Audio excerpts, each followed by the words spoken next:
Hello everyone and welcome back to my channel. Today I wanted to discuss something I've been toying with the idea of filming a video about, and this is devotees and magic. Now this isn't going to be a very linear video. I don't have plot points written down or discussion points, so this is going to be kind of rambling a little bit, so bear with me if I am all over the place. So basically, when you are getting new or when you're new to working with La Santa Muerte, you're going to start buying books, you're going to start doing a lot of research, and most of the books you find that tell you how to work with her and they have prayers and things listed in them, they almost always have a section where there's like spells and rituals and magic. And for somebody who's new to being a devotee, or somebody who's simply intrigued or interested and they're doing research about it and buying these books, they will quickly discover, or they may come to the wrong conclusion, that you have to practice magic in order to be a devotee.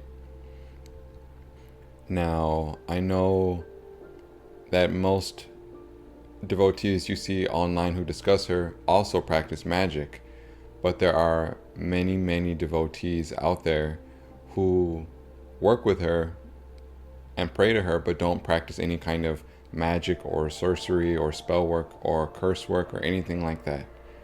So you have to remember that a good portion of her devotees are people who follow the Catholic faith, and so their whole existence is pretty much following their religion, and that religion pretty much forbids the use of witchcraft and things like that. So these aren't going to be the kind of people who want to go out and perform rituals and spells.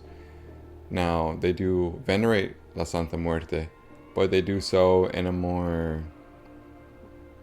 way that is more standard in regards to how you would venerate another saint, a canonized saint. So this is just kind of more just praying to them, maybe praying for intercession, and things like that, but no like spell work, candle work, nothing like that. And there are people who are Catholic who work with her that do dabble in like very surface level magic, but generally there are for sure people who work with her who are Catholic or maybe even other religions that don't do any kind of magic. They're just not called to it.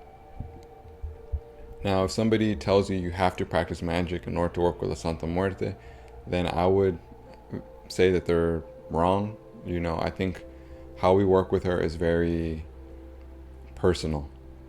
There isn't a set list of rules, hard and fast rules for working with her. And I think that, when you start to really see all the different books about her, you'll see that even all the spells and rituals, they're not the same through each book. Some of the books will have, rituals for healing and things like that, but other ones will also include rituals for causing harm to others. So again, it comes down to the personal taste and preference of the authors, of those who follow this path, because La Santa Muerte, she calls out to people who are from all walks of life, and from people who are called to all kinds of different paths and currents of magic, including people who are not interested in magic at all, really. They just want her protection and or her guidance. Now, I think that some people have very strong opinions about it. I think that, some people say that, the witchcraft aspect of it is evil and that you should only pray to her in a normal way, the way you would pray to a Catholic saint, not in a way that would be kind of sacrilegious. And then you have people in the camp that do practice magic who are devotees, and even they don't all agree, because some of them would say Santa Muerte would never harm another person, do not use her to harm other people.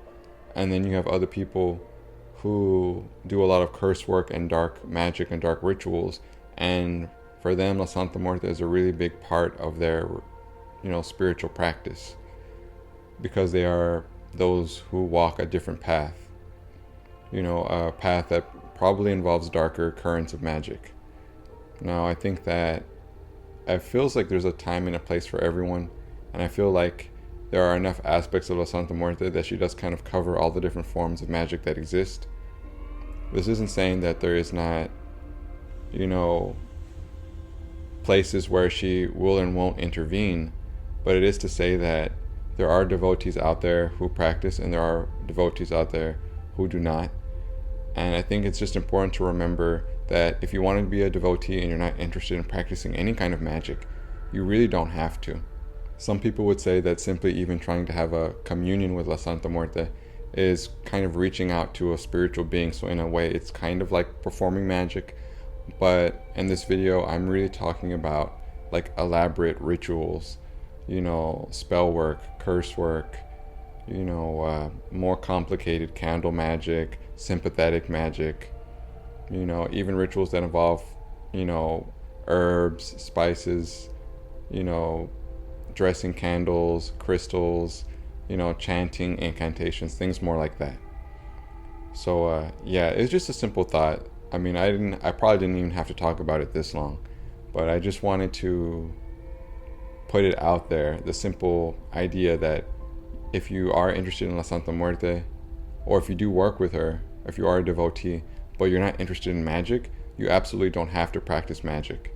Like she's worked with in so many ways. And as many people that are devotees that don't practice magic with her, but still have a very powerful connection with her, there are also many devotees who do practice with her, and they find a lot of fulfillment in that too. So again, there are standard procedures for working with her, I would say, but for the most part, there aren't any real rules in regards to what you can and can't do with her. There's a few things that all devotees agree on, obviously, but there are a lot of other areas where some people will present something as like a hard fact, and I would strongly say that that's not necessarily true. And this is one of those things where I would say it's not necessarily true. You do not have to practice magic to be a devotee. So with that being said, I'm going to go ahead and end the video right here. But if you found it helpful, then of course drop a like. And if you want more like this, then subscribe, because I plan to keep uploading as long as YouTube lets me. So thank you all so much for watching, and I'll see all of you in the next one. Take care.